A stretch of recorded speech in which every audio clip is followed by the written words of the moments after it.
So guys आता आपण finally पुण्यामधल्या एक अशा पॉईंटमध्ये आलेलो आहोत की त्याच्याबद्दल सांगताना मला एकदम आनंद होते, मजा वाटते.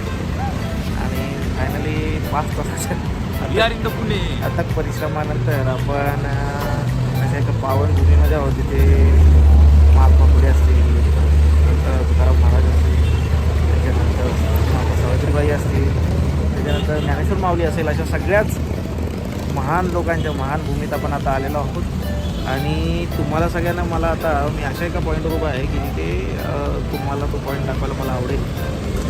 तर आता आपण आहोत पुण्याच्या दगडी पुलावरती. तिथे जो मोठा नदीवरती आहे हा आय थिंक आता नवीन झालेला पूल दिसतोय मला. आता इथला बहुतेक जुना पूल असावा हा नवीन पूल बनलेला आहे आता त्या नदीवरती. आणि आता आपण चाललेलो आहोत भावाच्या रूमवर डायरेक्ट आणि तिथून पुढचा प्लॅन मग बघूया आपल्याला. तर आता आपण आहोत मोठ्या नदीवरच्या नवीन ब्रिजवर. ठीक आहे, त्या साईडला आपण बघतोय तो जुना पूल आहे आणि आता इथे आपण आहोत नवीन पुलावरती. आणि ही आपली मोठा नदी, जी की नदी आता राहिलेली नाही आहे तसं, पण ठीक आहे.